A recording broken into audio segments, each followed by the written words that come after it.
The crystal chandelier crashed to the marble floor, shattering into 1,000 pieces, just like Elena's heart would in exactly 3 minutes and 47 seconds. She stood frozen in the doorway of Cain Ashford's study, the handmade scarf clutched against her chest, watching him sweep glass from his desk with calculated indifference. Even furious, he was beautiful. Dark hair that caught the firelight, shoulders that filled his expensive suit perfectly, and those steel-gray eyes that had haunted her dreams since she was 12 years old. "Mr. Ashford?" Her voice came out smaller than intended. He looked up, and for a moment, just a heartbeat, something flickered across his face. Then the mask slipped back into place. "Elena." He said her name like it left a bad taste in his mouth. "Shouldn't you be cleaning something?" 25 years old today, and he still saw her as the gardener's daughter. The fat girl who brought him lemonade during summer breaks when he visited from boarding school. The invisible creature who scrubbed his floors and organized his files while he conducted business with important people. "I wanted to." She took a breath, forcing herself to step forward. The scarf felt warm in her hands, every stitch a prayer she'd whispered while knitting it. "Today's my birthday." "Congratulations." He turned back to his papers. "If you're looking for a raise, speak to my assistant." "No, heat flooded her cheeks. "I made something for you." This time he actually looked at her, eyebrows raised in that way that made her feel like she was speaking a foreign language. "You made something. For me." She nodded, extending the scarf with trembling hands. It was midnight blue, the color of his favorite tie, with an intricate wolf pattern she'd worked on for months. Every evening after her shifts at the diner and the grocery store, every weekend when her mother was sleeping off another round of chemotherapy. Every spare moment poured into this piece of herself. "It's cashmere blend," she whispered. "I know you get cold when you work late, Anne." "Elena." The way he said it made her stomach drop. There was pity in his voice now, which was somehow worse than indifference. "What exactly do you think this is?" The words stuck in her throat like shards of glass. "I thought maybe." "Maybe what?" He stood up slowly, and she was reminded of how much larger he was. How powerful. The scarf suddenly felt ridiculous in her hands, homemade and pathetic next to his Italian suits and Swiss watches. But she'd come this far. 3 jobs, no social life, watching him from the shadows for 13 years. If she didn't say it now, she never would. "I love you," she whispered. The silence stretched between them like a chasm. Then Cain Ashford began to laugh. It started as a chuckle, low and disbelieving. Then it grew, echoing off the mahogany walls and leather-bound books, wrapping around her throat like a noose. "You love me," he repeated between gasps. "You, Elena Martinez, love me." "Cain, please." "Oh, this is rich." He wiped his eyes, still chuckling. "The gardener's daughter thinks she's in love with me. What's next? Are you going to ask me to marry you too?" The study door opened, and Elena's world collapsed completely. Victoria Sterling glided in wearing a dress that probably cost more than Elena made in 6 months. Blonde hair like spun gold, legs that went on forever, and a diamond engagement ring that caught the light like captured stars. "Darling, what's so funny?" Victoria's voice was honey and silk, everything Elena's rough, tired voice wasn't. "I could hear you from the drawing room." "Just enjoying a bit of entertainment," Cain said, still smiling that cruel smile. "Elena here has something to show you." "Oh."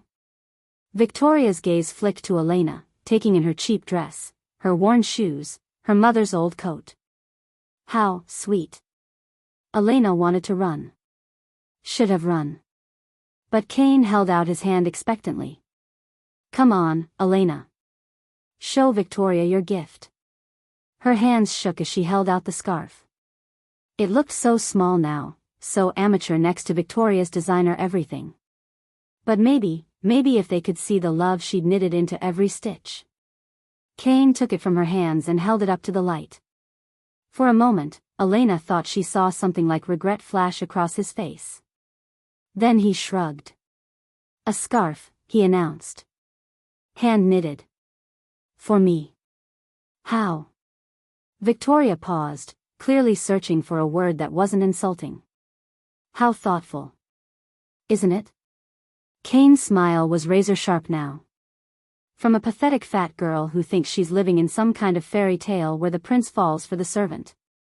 The words hit Elena like physical blows. She took a step back, then another. Cain, she whispered. Someone like you, he continued, his voice dropping to something almost gentle, which made it infinitely worse, could never be worthy of someone like me. Did you honestly think that if you knitted me something, I'd suddenly forget who you are? What you are? He walked to the wastebasket beside his desk, Italian leather, probably worth more than Elena's car, and held the scarf over it. You're the help, Elena. That's all you'll ever be. He dropped it.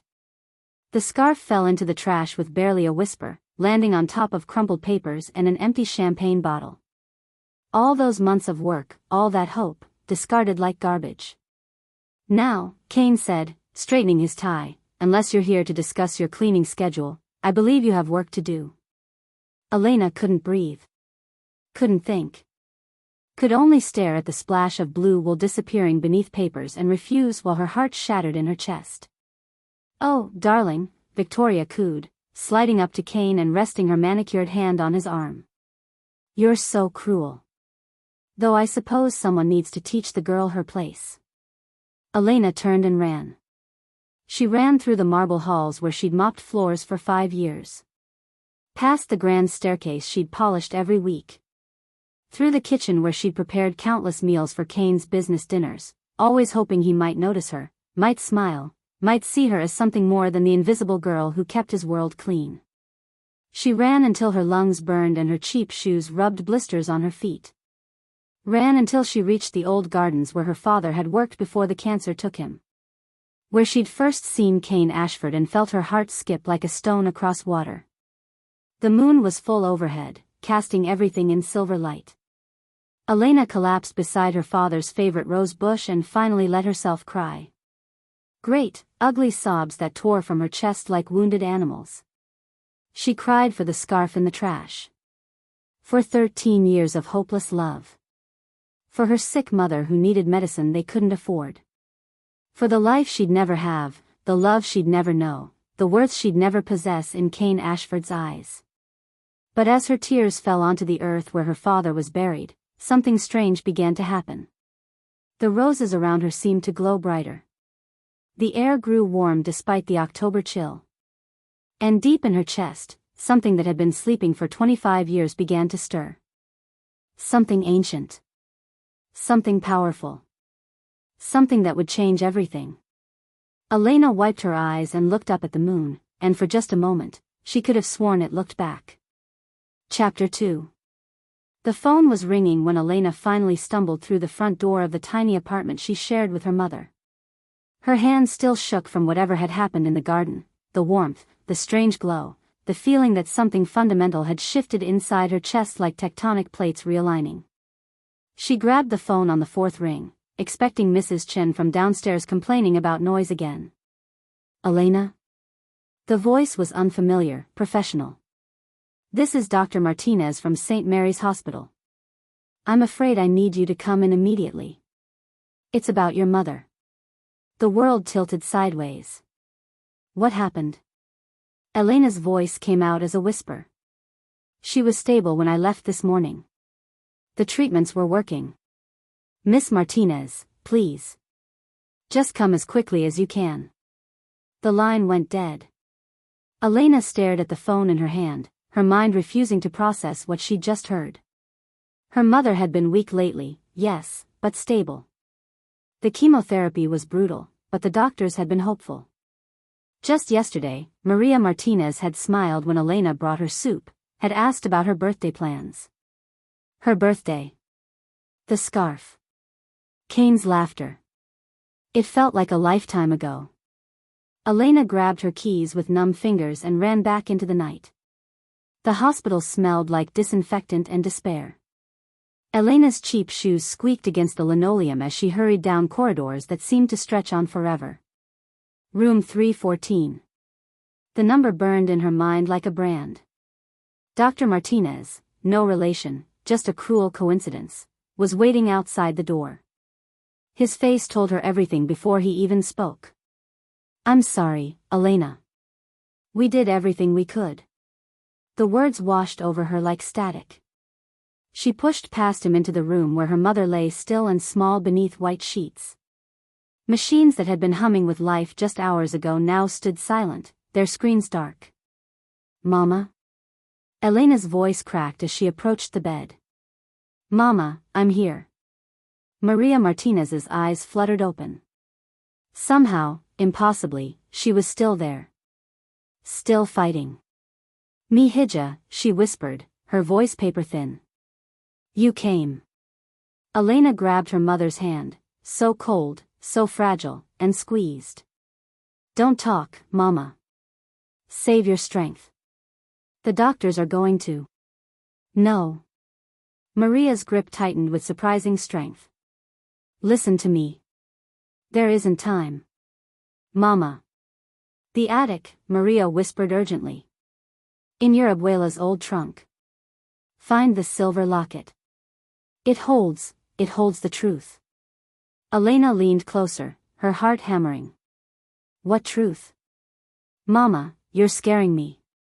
Maria's eyes, dark brown like Elena's own, filled with tears. "I'm not your real mother, mi amor." The words hit Elena like a physical blow. "What?" "Your parents, they died when you were just a baby. Murdered.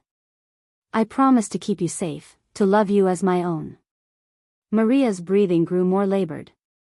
"And I did love you. Every day, every moment. You are my daughter in every way that matters." "Mama, please." Elena's vision blurred with tears. "I don't understand." "The locket will explain everything." Maria's hand moved to Elena's cheek, thumb brushing away tears. "You're so much more than you know, Elena. So much more than that cruel man could ever understand. Cain." Even now, even here, his rejection echoed in Elena's chest like a physical wound. "Your powers," Maria continued, her voice growing weaker. "They were sealed to protect you. But heartbreak, true heartbreak breaks all seals. Be careful, mi hija. What's coming for you now, it's going to change everything." "Powers?" "Mama, what are you talking about?" But Maria's eyes were already growing distant. "I love you, Elena. Never forget that. And when you discover who you really are, remember that you have a choice. Power doesn't have to corrupt. Love doesn't have to destroy." "Mama." "Find the locket," Maria whispered. "Find the truth. And find your way home." Her hand went limp in Elena's grasp. The machines began their awful, steady beeping. Nurses rushed in.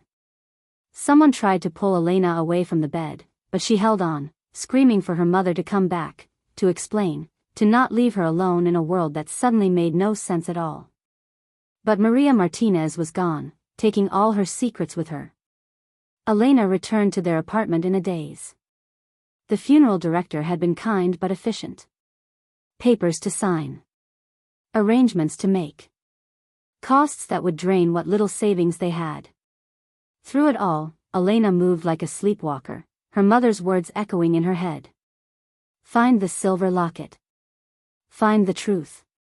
The attic was accessed through a pull-down ladder in the hallway closet. Elena had been up there countless times over the years, but tonight it felt different. Charged. Like the air before a thunderstorm. Her grandmother's trunk sat in the far corner, covered in dust and draped with cobwebs. Elena had never seen her grandmother. She died when Elena was very young, but Maria had kept some of her things. Old clothes, yellowed photographs, a rosary with beads worn smooth by decades of prayer. Elena opened the trunk with trembling hands. The hinges creaked in protest. Inside, beneath layers of tissue paper and lavender sachets, her fingers found something hard and cold. A silver locket on a delicate chain. It was beautiful, intricate Celtic knots carved into the surface, with what looked like a wolf's head at the center. But it wasn't the craftsmanship that made Elena's breath catch. It was the way the locket seemed to pulse in her hands, warm and alive like a beating heart. She opened it with shaking fingers. Inside was a photograph so small she had to squint to make out the details. A woman with Elena's dark hair and eyes, but regal in a way Elena had never been. Beautiful without apology. Beside her stood a man with silver hair and the most piercing green eyes Elena had ever seen. They wore clothes that looked medieval, rich fabrics, ornate jewelry, crowns that caught the light like captured stars. But it was the inscription on the other side of the locket that made Elena's world shift completely. For our beloved daughter, Princess Elena Moonblood. When the time comes, remember, you are the bridge between two worlds. Your power is greater than any who came before. Use it wisely. King Lucian and Queen Selene Moonblood. Elena dropped the locket like it had burned her. It landed on the dusty floor with a soft chime, but the sound seemed to echo through her bones. Princess Moonblood. Royal werewolf bloodline. It was impossible. Insane. She was Elena Martinez, daughter of a gardener and a woman who cleaned houses for a living. She wasn't royal anything. She was just ordinary. Plain. Forgettable. But even as she tried to deny it, pieces began falling into place. Her unusual strength, even as a child. The way animals had always been drawn to her. The strange dreams of running through forests under silver moons. The way she'd always felt different, like she was wearing a costume that didn't quite fit. And tonight, the warmth in the garden, the glow around the roses, the feeling that something ancient was waking up inside her. Elena picked up the locket again, and this time she could swear she heard whispers coming from it. Her mother's voice, but not Maria, another woman, speaking words in a language she didn't recognize but somehow understood. Your powers were sealed until you experienced true heartbreak. Cain's laughter echoed in her memory. The scarf in the trash. The cruel words that had shattered her like glass. True heartbreak. Elena pressed the locket to her chest and felt heat spread through her body like wildfire. Her skin began to burn, then tingle, then stretch in ways that shouldn't be possible. She doubled over as pain shot through her bones, not breaking, but changing. Growing. In the dusty mirror propped against the trunk, she watched her reflection shift and blur. Her plain brown eyes flickered between human and something else, something golden and wild. Her fingernails grew longer, sharper. Her teeth felt different in her mouth. But this wasn't like the wolf transformations she'd read about in books. This was something else entirely. Something more. Power flooded through her veins like liquid lightning. She could sense every living thing for miles around, the neighbor's cat stalking a mouse 3 floors down, the night birds roosting in the building's eaves, the rats scurrying through the walls. But more than that, she could feel other things. Supernatural things. There was a vampire feeding in the alley 2 blocks away. A witch casting spells from her apartment across town. A pack of werewolves running through the park on the other side of the city. And somehow, impossibly, she could sense that they all felt her awakening too. Like a beacon had just been lit in the darkness, calling to every supernatural creature within a 100-mile radius. Leakin Queen, whispered a voice in her head, her mother's voice, but not Maria. You are the Leakin Queen, and all who walk in shadow must answer to you. Elena stumbled backward, knocking over a box of Christmas decorations. The crash seemed to break whatever spell had been holding her upright. The pain hit her all at once, every transformation, every change, every cell in her body reorganizing itself according to an ancient blueprint written in her DNA. She screamed, but the sound that came out wasn't human. It was something primal and powerful that made the windows rattle and the building's foundation tremble.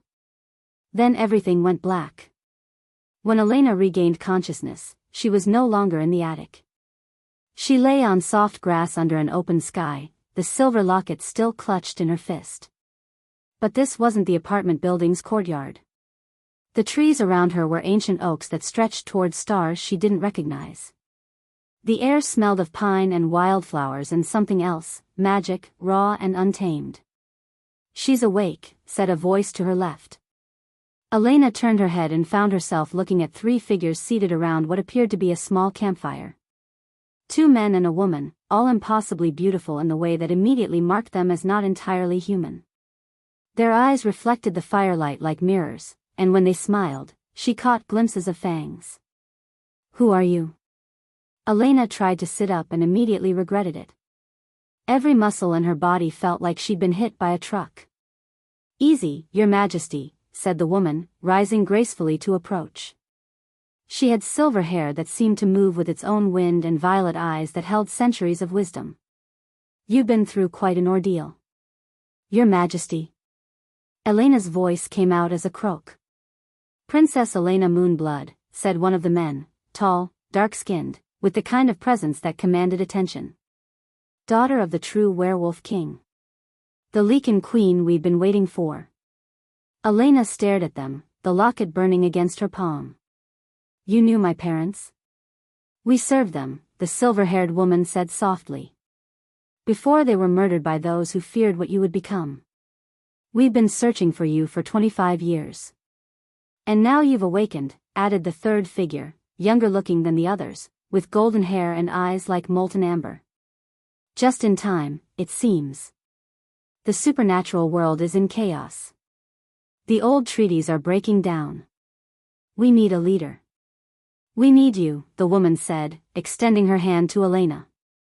"The question is, are you ready to claim what's rightfully yours?" Elena looked at the locket, then at the three strangers who somehow felt like home, then up at the strange stars wheeling overhead. Everything she'd thought she knew about herself, about her life, about her place in the world, had been stripped away in the space of a single night.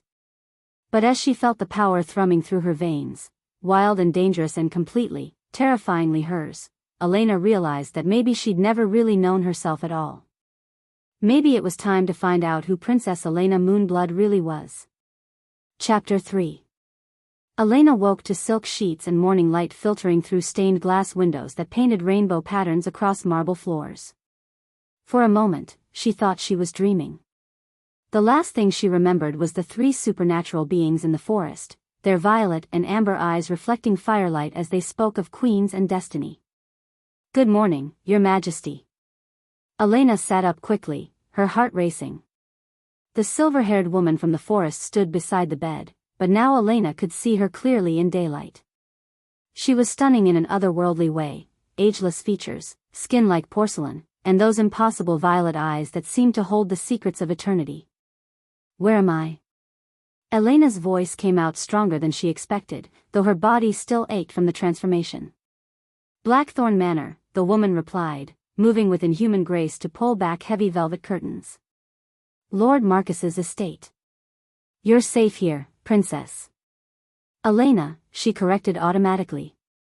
"I'm still Elena." The woman smiled, and Elena caught a glimpse of delicate fangs. "For now, perhaps. But names, like everything else, can be transformed when we choose to embrace our true selves. I'm Lydia Nightshade, Lord Marcus's advisor." "Vampire," Elena said. It wasn't a question. "Ancient vampire," Lydia corrected with obvious pride. "As is Lord Marcus. We've been waiting for you longer than your mortal mind could comprehend." Before Elena could respond, the bedroom doors opened with theatrical precision. The man who entered commanded attention simply by existing. Tall and imposing, with silver-streaked dark hair and eyes like polished obsidian, he moved with the predatory grace of someone who had spent centuries at the top of every food chain that mattered. "Lord Marcus Blackthorn," he introduced himself with a slight bow that somehow managed to be both respectful and condescending. "Welcome to your ancestral home, Princess Elena Moonblood." "This isn't my home," Elena said, though something deep in her chest resonated with the ancient stone walls and Gothic architecture. "And everyone keeps calling me princess, but I don't understand." "Your parents ruled the supernatural world for 300 years, Marcus interrupted, settling into a chair that looked more like a throne.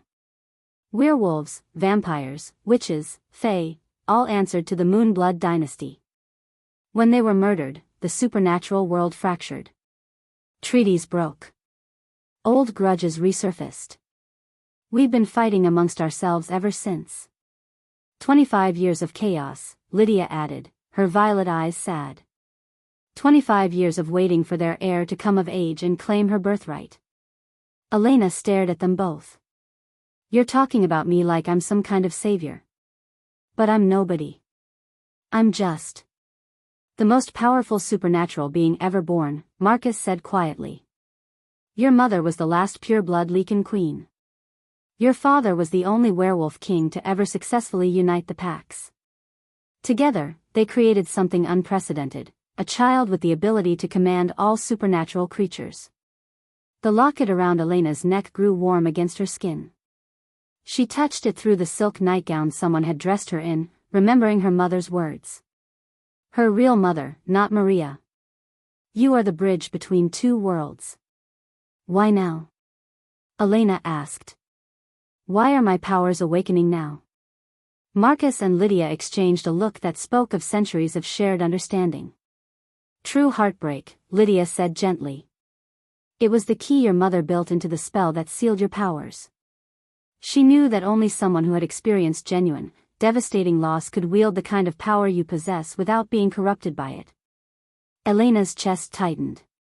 Cain's laughter echoed in her memory, followed immediately by her mother's final breath. Two kinds of heartbreak, twisting together like poison in her veins. The werewolf who rejected you, Marcus said, and his voice carried the weight of ancient authority, has no idea what he's done. Not just to you, but to himself. What do you mean? True mates are rare among werewolves, Lydia explained. When they exist, the bond is unbreakable. He can reject you with his mind, his words, even his actions, but his wolf knows what it's lost. Elena shook her head. Cain doesn't love me. He made that very clear.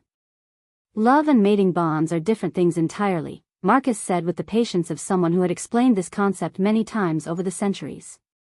His wolf recognized you as his true mate.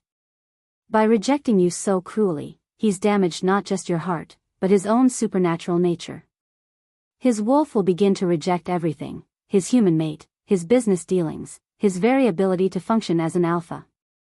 Elena thought of Cain's cold gray eyes, his cruel smile as he threw her scarf in the trash. Good, she said, and was surprised by the venom in her own voice. Marcus smiled, and it was all predator. There's the royal bloodline talking. Your parents were known for their decisive approach to justice. What happens now? Elena asked.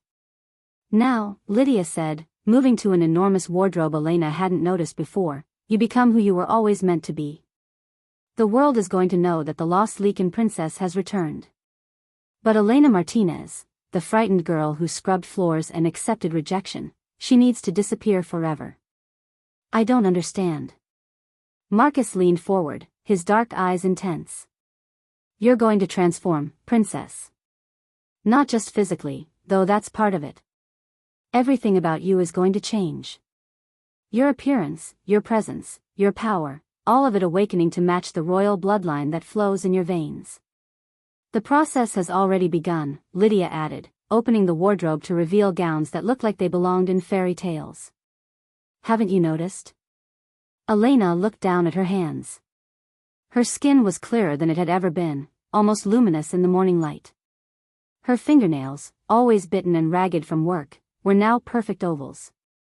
Even her hair felt different, thicker, silkier. It's the moon blood awakening, Marcus explained. Your true form asserting itself now that the seals are broken. Within days, no one who knew Elena Martinez will recognize Lady Selene. Lady Selene? Your royal name, Lydia said softly. Selene, like your mother. The moon goddess reborn. Elena, Selene, touched her throat where the locket rested. The metal was warm, almost alive, and she could swear she heard whispers coming from it. Her mother's voice, guiding her towards something she couldn't yet understand. What about my life? My job? The people who knew me? Gone, Marcus said with finality. Elena Martinez died in that attic when her powers awakened. Lady Selene is what remains. The thought should have terrified her. Instead, Elena felt something like relief. Elena Martinez had been invisible, forgettable, pathetic enough to be laughed at by the man she loved. But Lady Selene could be something else entirely. The transformation took 3 days. Elena barely remembered most of it. Her body burned with fever as supernatural genetics rewrote themselves according to ancient blueprints. Lydia stayed by her side, feeding her broths that tasted of moonlight and magic, while Marcus consulted ancient texts that spoke of royal awakenings. When she finally emerged from the fever dreams, Elena looked in the mirror and saw a stranger. Her dark brown hair had lightened to silver white that seemed to hold its own inner glow. Her plain brown eyes had become violet, not Lydia's gentle amethyst, but a deep, rich purple that spoke of power and mystery. Her face had refined itself, cheekbones becoming more pronounced, lips fuller, skin taking on an ethereal quality that made her look like she was lit from within. But it was more than physical beauty. The way she moved was different, graceful where she had been clumsy, confident where she had been uncertain. When she spoke, her voice carried an authority that made even Marcus straighten slightly. The weight she had carried all her life had melted away, leaving behind a figure that was both delicate and strong. When she wore the gowns Lydia had selected, deep purples and midnight blues that brought out her new coloring, she looked like royalty. She looked like someone who could command armies. She looked like someone Cain Ashford would never have dared to reject. Remarkable, Marcus murmured as Elena descended the grand staircase on her 3rd evening at Blackthorn Manor. You look exactly like your mother did at her coronation. Elena, Lady Selene, smiled, and it was nothing like Elena Martinez's uncertain expressions. This smile held secrets and promises and just a hint of danger. Tell me about my powers, she said. For the next week, Marcus and Lydia taught her what it meant to be a Lecan queen. How to call werewolves to heel with just a thought. How to command vampires with a glance. How to sense supernatural creatures from miles away and bend them to her will if necessary. Power corrupts, Marcus warned during one particularly intense training session. Your parents understood this. They ruled with wisdom, not tyranny. But they weren't rejected by their true mate, Selene replied, practicing a gesture that made the ancient vampire take an involuntary step backward. They weren't laughed at and humiliated and told they were worthless. No, Marcus agreed carefully. They weren't. Which is why your mother put the heartbreak clause in the spell. She knew that only someone who had suffered could understand both mercy and justice. Selene nodded, but privately, she wasn't sure mercy was what she felt when she thought about Cain Ashford. Justice, perhaps. Vengeance, definitely. The supernatural world, it seemed, was about to meet its new queen. Somewhere across the city, Cain Ashford was discovering exactly what it meant to reject a true mate. It started small. A restlessness he couldn't shake, like an itch between his shoulder blades that he couldn't reach. His wolf, usually a silent presence in the back of his mind, began to pace and whine like a dog left out in the rain. Then came the dreams. Elena Martinez, but not as he remembered her. In his dreams, she was radiant, silver hair like moonlight, violet eyes that saw straight through to his soul. She stood in gardens that bloomed around her feet and spoke his name with a voice that commanded the very air to listen. He would wake gasping, his body aching with loss he couldn't understand. Darling, you're distracted, Victoria complained over breakfast at their favorite cafe. The wedding planner needs to know about the flowers, and you haven't heard a word I've said. Cain tried to focus on his fiancée's perfect face, her golden hair, her crystal blue eyes. Everything about Victoria was exactly what he should want: breeding, beauty, social connections that would elevate his business empire to new heights. So why did his wolf recoil every time she touched him? I'm fine, he lied, pushing eggs around on his plate. Food had lost all taste since that night in his study. Just business stress. Maybe we should postpone the wedding, Victoria suggested, though her tone suggested she didn't mean it. Until you can focus properly. Cain's wolf perked up at the suggestion, practically wagging its tail. The reaction was so strong it made him nauseous. No, he said firmly. The wedding will proceed as planned. But even as he said it, he knew he was lying. Something was fundamentally wrong with him, had been wrong since he'd thrown that pathetic homemade scarf in the trash and watched Elena Martinez run away crying. His business deals were falling apart. Contracts he'd been negotiating for months were suddenly collapsing. His usually infallible instincts had abandoned him entirely, leaving him second-guessing every decision. And the dreams were getting stronger. Last night, Elena had been wearing a crown in his dreams. She'd looked at him with those impossible violet eyes and smiled, not the shy, hopeful smile of the girl who'd loved him, but something fierce and knowing and utterly unforgiving. "You chose this," she'd said in the dream. "Now live with the consequences." Cain had woken with tears on his cheeks and a howl building in his chest that took everything he had to suppress. He was an alpha werewolf, heir to one of the most powerful packs in the region. He didn't cry over rejected servants. He didn't dream about girls who meant nothing to him. But as he sat across from Victoria, watching her plan their wedding with methodical precision, all Cain could think about was silver hair and violet eyes and the growing certainty that he had made the biggest mistake of his very long life. His wolf was dying without its mate. And somewhere in the city, something ancient and powerful was awakening, something that would make him pay for every cruel word, every dismissive glance, every moment of the heartbreak he had so carelessly inflicted. The Leaken Queen was coming. And she remembered everything. Chapter 4. 6 months later. The boardroom fell silent as Lady Selene Nightfall entered, her presence commanding attention from every supernatural and human executive seated around the mahogany table. She moved like liquid moonlight, her silver hair catching the light from the crystal chandelier, violet eyes scanning the room with predatory grace. Cain Ashford felt his breath catch in his throat. He'd been dreaming of those eyes for months, waking up gasping, his wolf howling with loss he couldn't understand.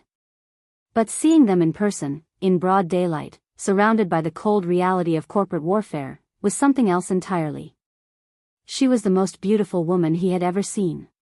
"Gentlemen," she said, her voice carrying an accent he couldn't place, something ancient and refined that made his spine straighten involuntarily. "Ladies. Thank you for accommodating this emergency meeting." Marcus Blackthorne, seated to her right, smiled with barely contained satisfaction. As her business advisor, he had orchestrated this hostile takeover with surgical precision.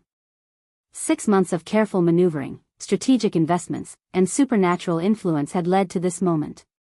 "Lady Selene," Cain managed, rising from his chair at the head of the table, the chair he would no longer occupy after today. "I don't believe we've been properly introduced." She turned those impossible violet eyes on him, and Cain felt his wolf slam against his ribs like a caged animal. Every instinct he possessed screamed mate, but that was impossible. His mate had been a plain, forgettable girl who meant nothing to him. This woman was a goddess. "Lady Selene Nightfall," she said, extending one perfectly manicured hand. "And you must be Cain Ashford, former CEO of Ashford Industries." The word "former" hit him like a physical blow, but he took her hand anyway. The moment their skin touched, electricity shot through him so intensely he nearly staggered. His wolf went wild, clawing at his consciousness, howling with recognition and desperate longing. Lady Selene's expression didn't change, but he caught the slightest tightening around her eyes. She felt it too, whatever this impossible connection was. "Please," he said, his voice rougher than intended. "Sit. Let's discuss terms." She smiled, and it was sharp enough to cut glass. "Oh, Mr. Ashford. There are no terms to discuss. The acquisition is complete. Ashford Industries now belongs to Nightfall Enterprises." Cain's lawyers shifted nervously. His CFO cleared his throat. "With respect, Lady Selene, Mr. Ashford still holds 41%. "Held," Marcus interjected smoothly, sliding a folder across the table. Past tense. Lady Selene now owns 63% of Ashford Industries, acquired through various shell companies over the past 6 months. The remaining 37% was purchased this morning from your former investors." Cain stared at the documents, his world tilting sideways. "This is impossible. I would have known." "Would you?" Lady Celine asked, settling into the chair that had been his with feline grace.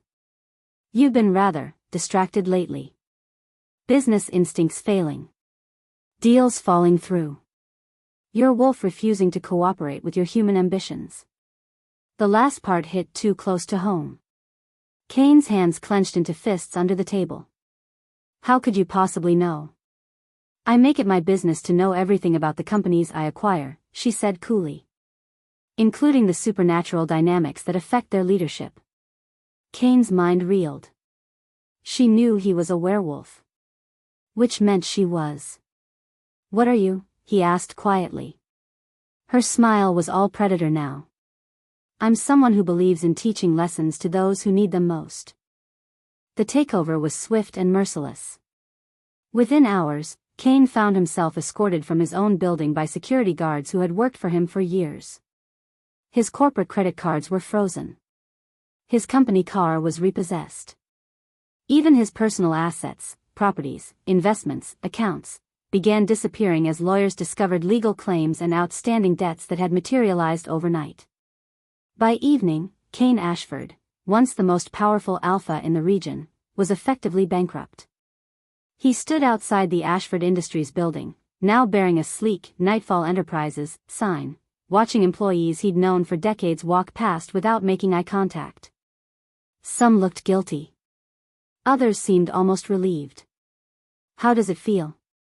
Cain turned to find Lady Celine approaching, having traded her business attire for a flowing evening gown that made her look like something from a dream. Or a nightmare, depending on perspective. How does what feel? He asked, though his wolf was practically purring at her proximity. Being powerless, she said simply. Having everything you thought was yours stripped away by someone who sees you as beneath their notice. Cain studied her face in the streetlight. There was something familiar about the curve of her jaw, the way she held her head when she was making a point. But that was impossible, he would remember meeting someone like her. Why? He asked. What did I ever do to you? Lady Celine was quiet for so long Cain thought she wouldn't answer. When she finally spoke, her voice was softer than he'd heard it all day. 6 months ago, someone I cared about was humiliated by a man who thought his wealth and status made him superior to everyone around him.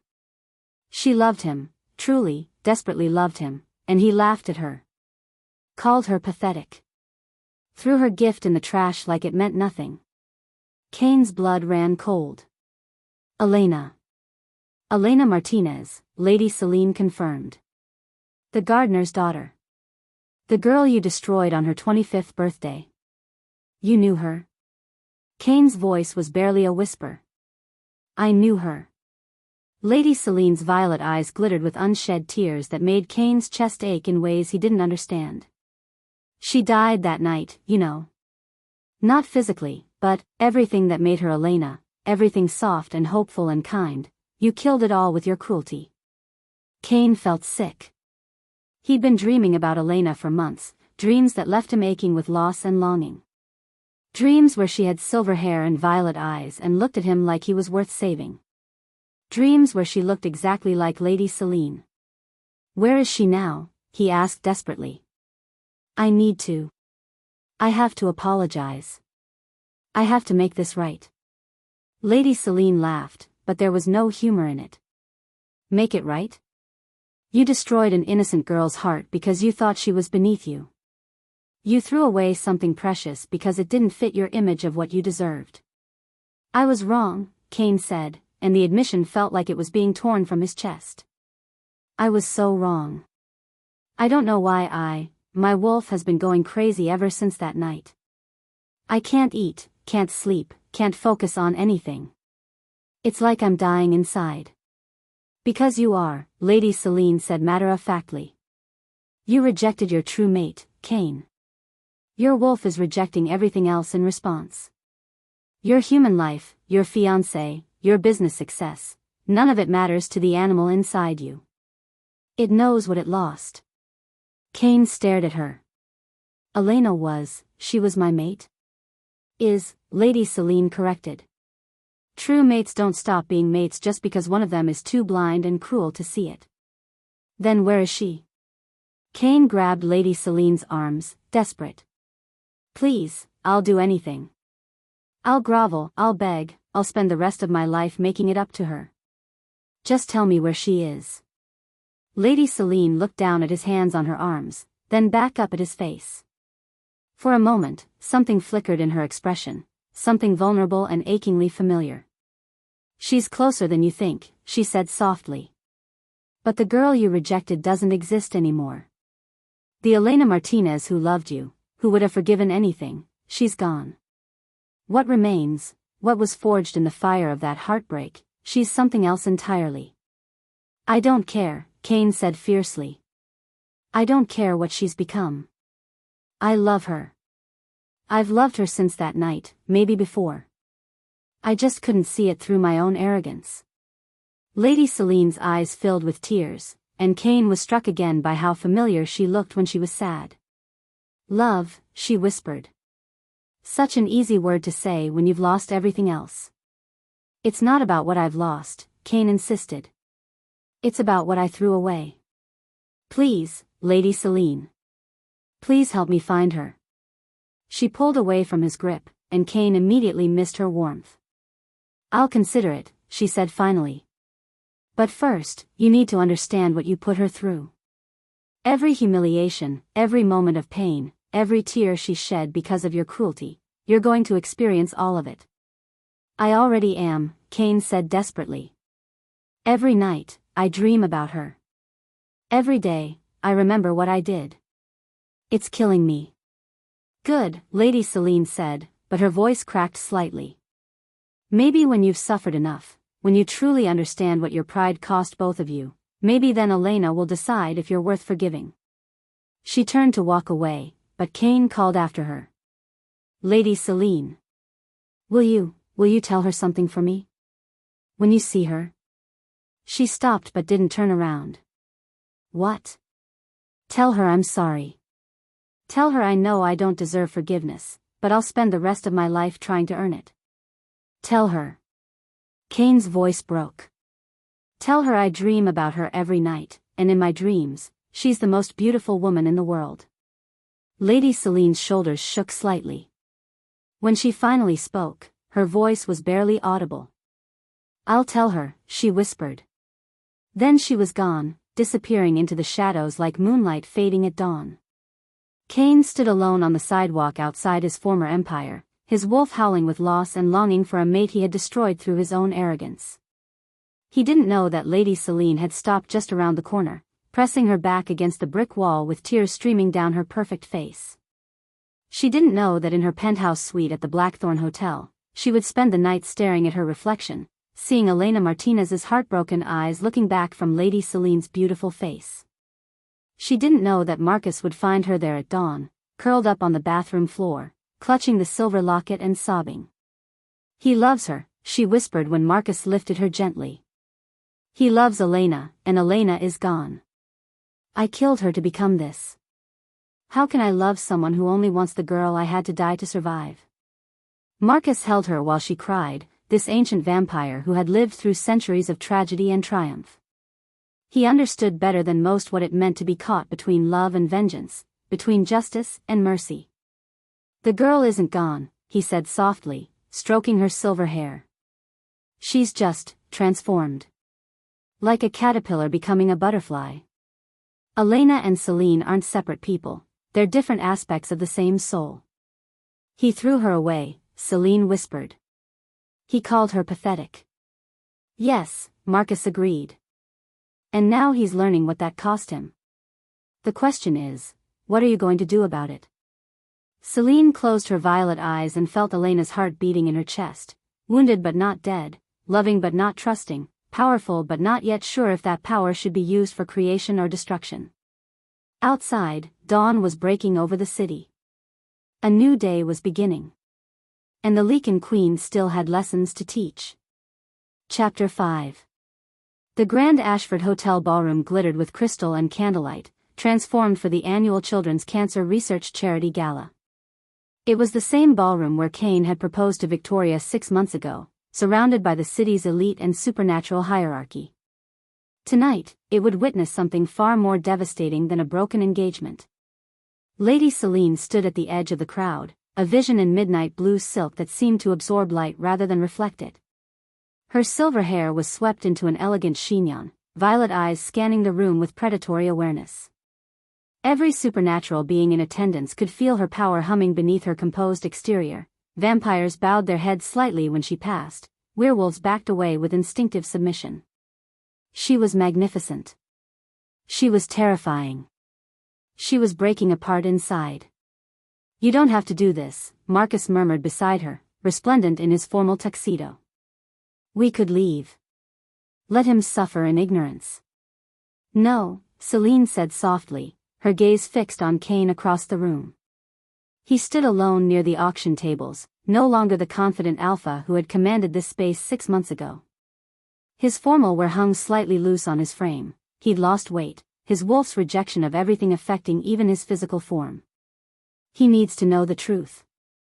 "We both do." Cain looked up at that moment, as if sensing her attention. Their eyes met across the crowded ballroom, and Selene felt her carefully constructed walls crack. Even diminished, even broken, he was still beautiful to her. Still the boy who'd made her heart skip when she was 12 years old, bringing him lemonade in her father's garden. Still the man who'd thrown her love away like garbage. Cain began moving toward her immediately, pushing through the crowd with single-minded determination. Other guests stepped aside, some out of politeness, others because his desperation was so palpable it made them uncomfortable. "Lady Selene," he breathed when he reached her, and the reverence in his voice made her chest ache. "You came. I told you I would consider your request," she replied, proud that her voice remained steady. "I've decided to honor it." Hope flared in his gray eyes, those beautiful, cruel eyes that had looked at Elena Martinez with such disdain. "You found her? You found Elena?" "I have," Selene said. "But first, you need to understand something about love, Cain Ashford. About what it really means to see someone." She gestured to the ballroom around them. "Do you remember this place?" Cain's brow furrowed. "Of course. It's where Victoria and I." He trailed off, understanding dawning. "Where I proposed." "Where you chose status over substance," Selene corrected. "Where you picked a beautiful trophy over the woman your soul was calling for." "I know that now," Cain said desperately. "I've known it for months. Every day without her has been agony. My wolf won't eat, won't sleep, won't respond to anything. I'm dying without my mate." "Are you?" Selene asked, stepping closer. The scent of her, moonlight and magic and something indefinably Elena, made Cain's wolf howl with recognition. "Or are you just mourning what you thought you could have?" "I don't understand." Selene's composure cracked slightly. "Look at me, Cain. Really look at me. What do you see?" Cain's eyes swept over her hungrily, the elegant lines of her face, the ethereal beauty that made every other woman in the room fade into insignificance. "I see perfection," he whispered. "I see the most beautiful woman I've ever encountered. I see someone worthy of an alpha's devotion." Each word was a knife in Selene's heart. "Worthy," she repeated softly. "Because I'm beautiful now. Because I fit your image of what a mate should look like." "What are you talking about?" The music swelled around them, a waltz that seemed to mock the tragedy unfolding between them. Other couples moved onto the dance floor, but Selene and Cain remained frozen in their bubble of tension and unspoken truths. "Dance with me," Selene said suddenly. Cain's face lit up. "I'd be honored." He led her onto the dance floor with the grace of a man born to privilege, one hand settling at her waist, the other capturing her fingers. They moved together perfectly, as if they'd been dancing together for years instead of minutes. "Tell me about her," Selene said as they swayed to the music. "Tell me about Elena Martinez." Cain's steps faltered slightly. She worked for my family. Her father was our gardener before he died." "What did she look like?" Pain flickered across Cain's features. "She was plain. Overweight. Unremarkable in every way that should have mattered. Should have mattered? Celine's voice was dangerously quiet. But she had the kindest eyes, Cain continued, lost in memory. Brown, like warm chocolate. And when she smiled, really smiled, not the nervous, scared expressions she usually wore around me, it lit up her entire face. Celine's breath caught. He'd noticed. Even then, he'd noticed. She used to bring me lemonade when I was home from school, Cain went on, spinning Celine gracefully. Never asked for anything in return. Never pushed herself forward like other girls did. She was just there. Constant. Loyal. Like a servant, Celine said bitterly. Like. Cain struggled for words. Like home. She felt like home, and I was too much of an arrogant fool to recognize it. The admission hung between them, raw and honest. Celine felt tears prick her eyes, Elena's tears, breaking through Lady Celine's composure. She loved you, Celine whispered. I know, Cain said, his voice breaking. God help me, I know. And I destroyed her for it. I took something pure and beautiful and I shattered it because I was afraid of what people would think. Because I was more concerned with appearances than with the miracle of being truly loved. And now? Celine asked. What would you do if you saw her again? Cain stopped dancing altogether, his hands tightening on her waist and fingers. I would get on my knees and beg her forgiveness. I would spend the rest of my life proving that I'm worthy of her love. I would choose her over everything, status, money, pack politics, everything.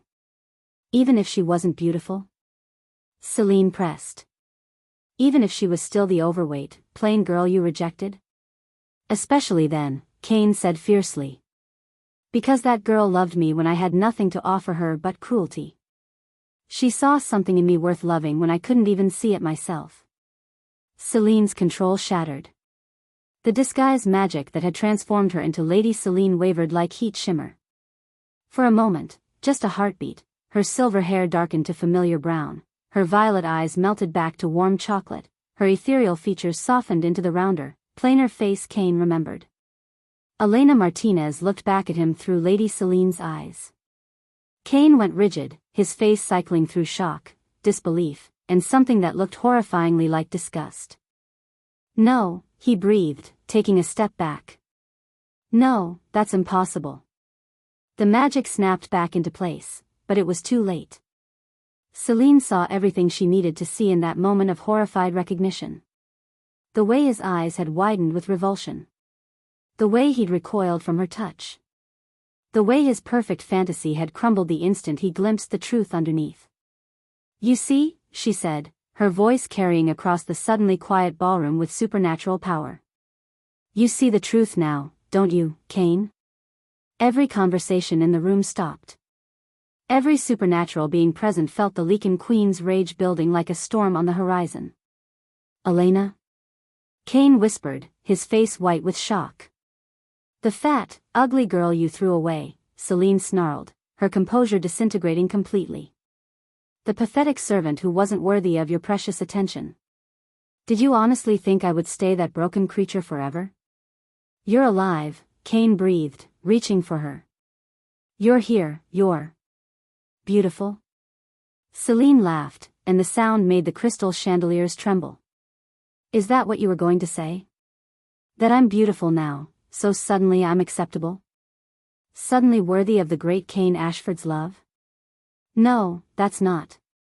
Even when I'm like this, Celine continued, her power beginning to leak out in visible waves of silver light, even when I'm everything you claim to want, beautiful, powerful, worthy, you still can't love the real me. You still recoil when you see Elena underneath. The windows began to rattle. Glasses on nearby tables started to crack. Elena, please, Cain said desperately, but he was still standing frozen, still processing the impossible truth. Let me explain. Explain what? Celine's voice rose to something that wasn't quite human anymore. That you fell in love with a lie? That you could worship Lady Celine but never love Elena Martinez? Her power exploded outward like a shockwave. Every piece of glass in the ballroom shattered simultaneously: windows, mirrors, champagne flutes, even the crystal chandeliers that had lit 1,000 elegant evenings.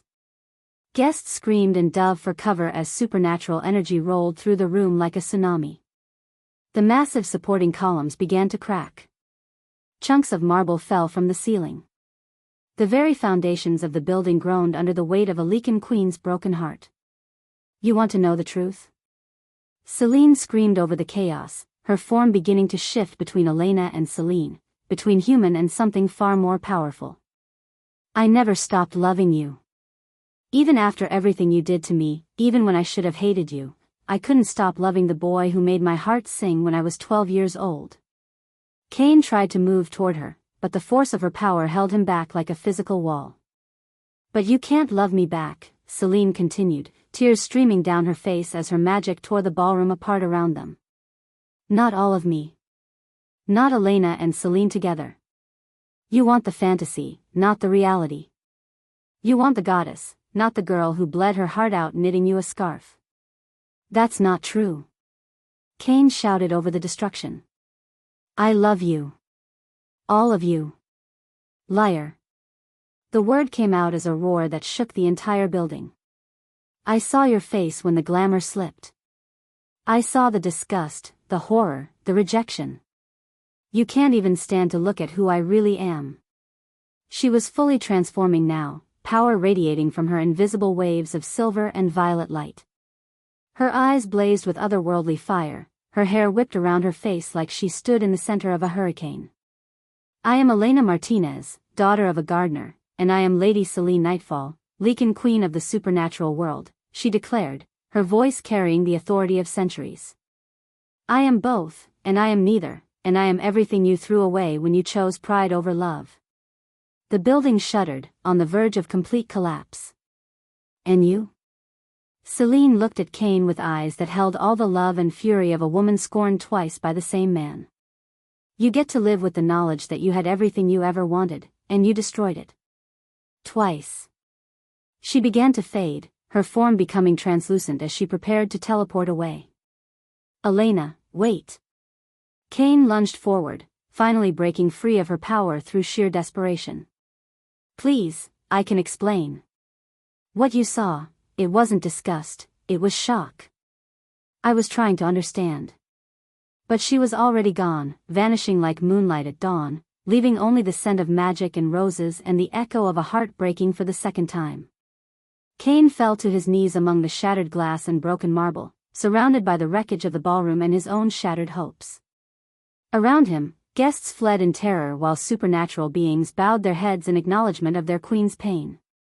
He had found his mate. He had lost her again. And this time, he understood with devastating clarity that there might be no third chance. No opportunity to prove that the horror on his face had been confusion, not rejection. No way to explain that seeing Elena's face looking back at him through Lady Celine's eyes had been like watching the sun rise and realizing he'd been living in darkness his entire life. The Lycan queen was gone. And Cain Ashford was left alone with the ruins of everything he'd ever wanted and been too proud to claim. Chapter 6: The Ultimate Sacrifice. 3 days after the gala. Elena lay dying in the ornate master bedroom of Blackthorn Manor, her silver hair spread across silk pillows like spilled moonlight. But the ethereal beauty that had made her Lady Celine was fading, her skin taking on a translucent quality that spoke of approaching death. The ancient curse of the Lycan queens was claiming her. "How long?" Marcus asked quietly, standing vigil beside her bed. His usually composed features were etched with grief as he watched the most powerful supernatural being alive waste away from a broken heart. Lydia checked Elena's pulse with gentle fingers. "Hours, perhaps a day at most. The mate bond poisoning is spreading too quickly." "There has to be something," Marcus insisted, his voice carrying the desperation of someone who had lived through centuries but never felt so helpless. "Some spell, some ritual."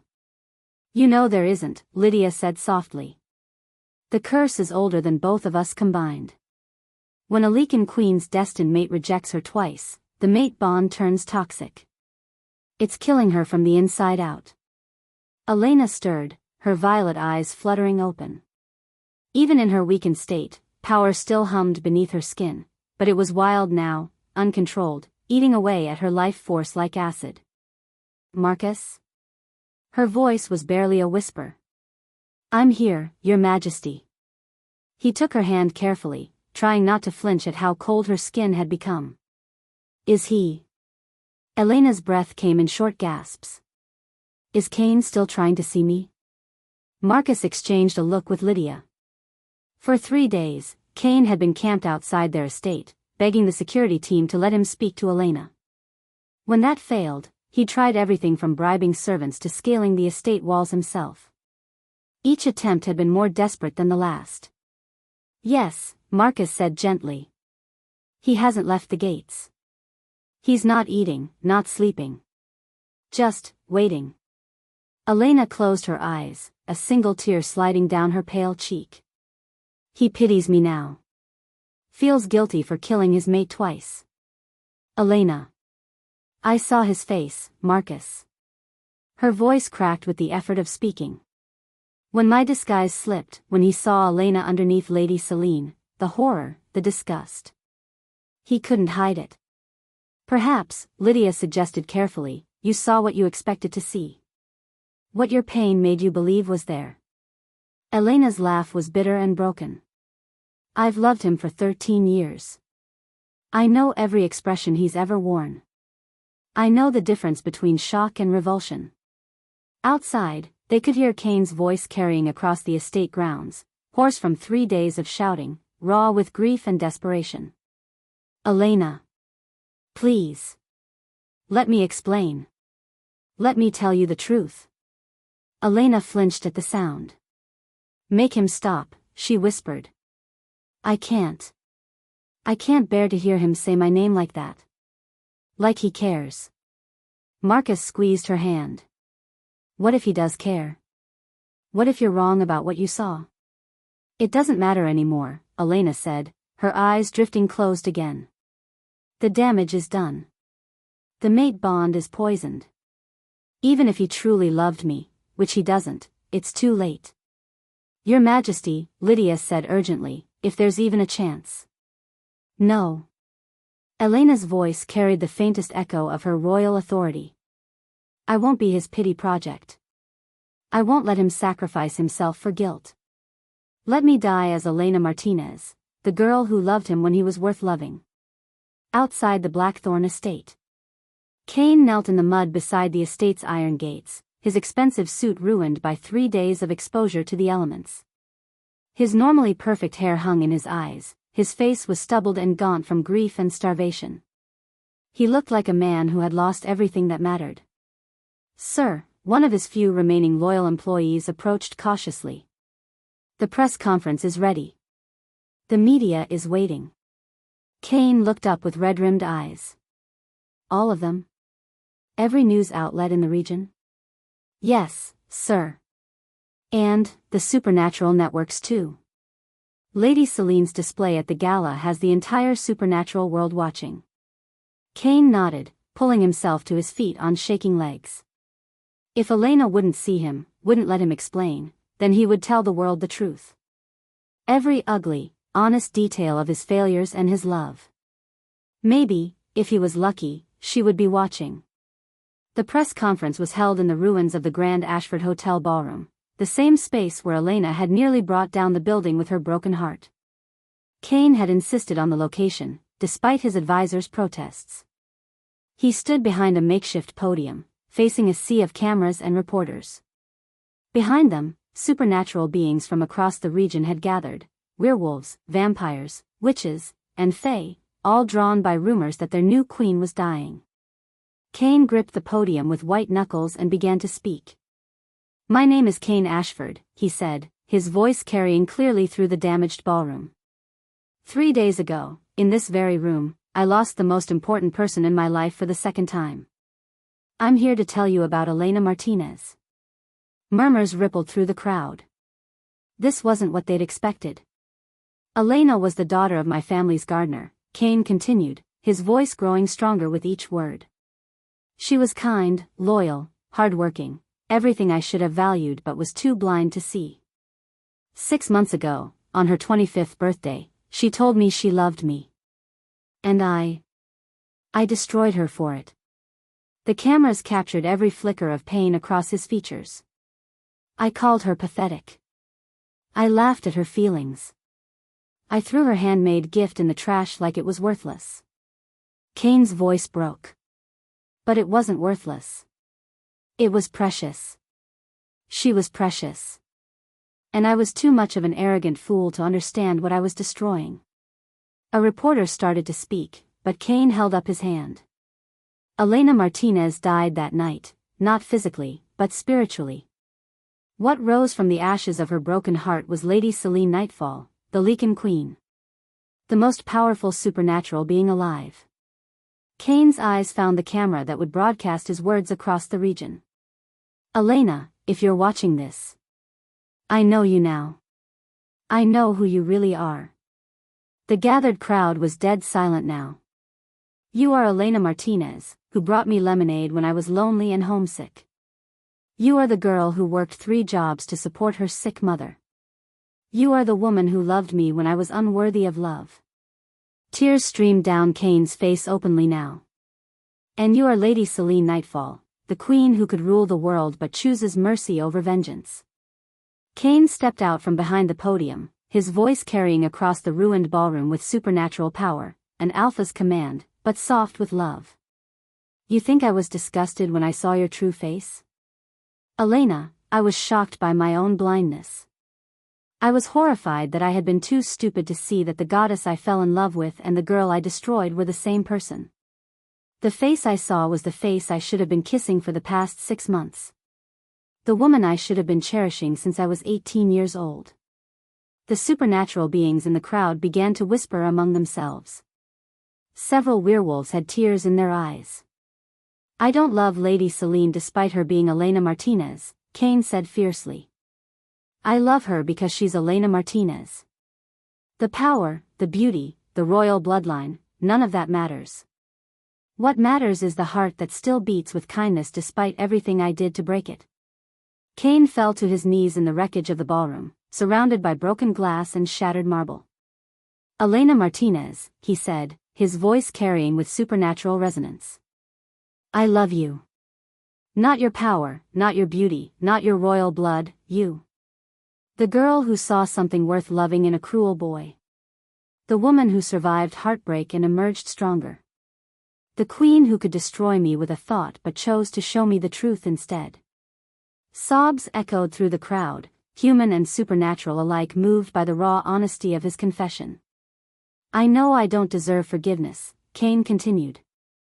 I know I've lost the right to call you mine. But please, please don't die believing that you were anything less than the greatest love of my life. Don't die thinking that my shock meant rejection. It meant recognition, finally, stupidly, devastatingly late recognition of what I'd thrown away. Blackthorn Manor. Elena watched the press conference from her deathbed, tears streaming down her pale cheeks. Each word Cain spoke sent waves of pain and longing through her dying body, but also something else, a warmth she'd thought was gone forever. He means it, Lydia whispered, watching Elena's face. Your Majesty, he truly means it. It doesn't matter, Elena said, but her voice lacked conviction. The bond is too poisoned. It's too late. On the screen, Cain was still speaking, his voice raw with emotion. If the Supernatural Council is listening, if there's anyone with power over life and death, I'm begging you. Take my life instead. Elena Martinez is worth 100 of me. The world needs her kindness, her strength, her light. I offer my life in exchange for hers. Elena sat up sharply, ignoring the pain that lanced through her chest. No, she whispered. No, Cain, don't. But Cain was already cutting his palm with a silver knife, letting his blood drip onto the shattered marble. I, Cain Ashford, Alpha of the Crescent Moon Pack, offer my life force to sustain Elena Martinez, rightful Lycan Queen, he declared with the formal cadence of an ancient ritual. Let my mistakes end with my death. Let her live to love someone worthy of her heart. The moment his blood hit the ground, Elena screamed. Power, raw, ancient, devastating, flooded through the mate bond they shared. But this time, instead of poison, it carried Cain's life force, his love, his desperate need to save her even at the cost of his own existence. "The fool," Marcus breathed, but there was admiration in his voice. "He's initiated a life bond sacrifice. If the supernatural council accepts." Elena felt Cain's strength flowing into her, healing the damage the cursed bond had inflicted. But she could also feel him weakening, his life force transferring to her with each beat of his heart. "Stop it," she whispered, but her body was already responding to the healing power of his sacrifice. "Stop it, Cain. Don't do this for me." On the screen, Cain collapsed to his knees, his face growing pale as his life force continued to drain away. "Elena," he whispered to the cameras, his voice fading. "Elena, I love you. I've always loved you. I was just too proud to admit it until it was too late." The transmission cut to static. Elena tried to stand, tried to reach for him across the impossible distance, but her legs wouldn't support her. The healing was working, but too slowly. Cain was dying. And for the first time since her transformation into Lady Selene, Elena Martinez knew exactly what she had to do. Chapter 7. The alarms at Blackthorn Manor shrieked through the night as Cain Ashford crashed through the estate's supernatural barriers like they were made of tissue paper. His life force was draining with every second, but desperation gave him strength beyond any alpha power he'd ever possessed. "Sir, you cannot enter." The vampire guards moved to intercept him, but Cain's wolf, finally, completely awakened by the prospect of losing his mate forever, roared with such primal fury that even ancient bloodsuckers stepped aside. "Where is she?" Cain demanded, blood streaming from wounds he'd sustained breaking through Marcus's protective spells. "Where is Elena?" Marcus appeared at the top of the grand staircase, his usually immaculate appearance disheveled. "Cain, you fool. What have you done?" "The life bond's sacrifice is killing him," Lydia said, appearing beside Marcus with tears in her violet eyes. "And healing her. The supernatural council accepted his offering." Cain swayed on his feet, his face gray with the effort of standing. "I don't care if it kills me. I need to see her. I need her to know." He reached into his jacket with trembling hands and pulled out a familiar splash of midnight blue wool. The scarf. Elena's scarf. The one he'd thrown in the trash 6 months ago. "You kept it," Marcus breathed, recognition dawning in his ancient eyes. "I pulled it out of the trash the moment she left," Cain whispered, clutching the handmade gift against his chest. "I've carried it every day since. It still smells like her, like roses and hope and everything I was too blind to treasure." Marcus stepped aside. "Third floor. Last door on the right." Cain climbed the stairs on unsteady legs, each step a monumental effort as his life force continued to flow into his dying mate. But he pressed on, driven by a love that had finally, desperately, found its voice. Elena lay propped against silk pillows, her silver hair fanned around her like spilled starlight. The healing power of Cain's sacrifice had restored some of her ethereal beauty, but she was still translucent, still fading. Still dying, despite the life force flowing into her. "Elena," Cain whispered from the doorway. She turned her head, and her violet eyes widened at the sight of him. He looked terrible, pale as death, swaying on his feet, blood seeping through his clothes from the wounds he'd sustained breaking into the estate. "Cain." Her voice was stronger than it had been in days, but filled with anguish. "What have you done?" "The sacrifice was the only way to save you," Cain said, moving into the room with careful steps. "The only way to prove that my love is real." "Your love?" Elena's laugh was bitter, though tears streamed down her cheeks. "You're dying out of guilt, not love. You feel responsible for breaking your mate, so you're fixing the problem the only way you know how." Cain sank into the chair beside her bed, his strength nearly gone. "Is that what you think? That this is about responsibility? Isn't it?" Elena turned away from him, unable to bear the sight of his face growing paler by the moment.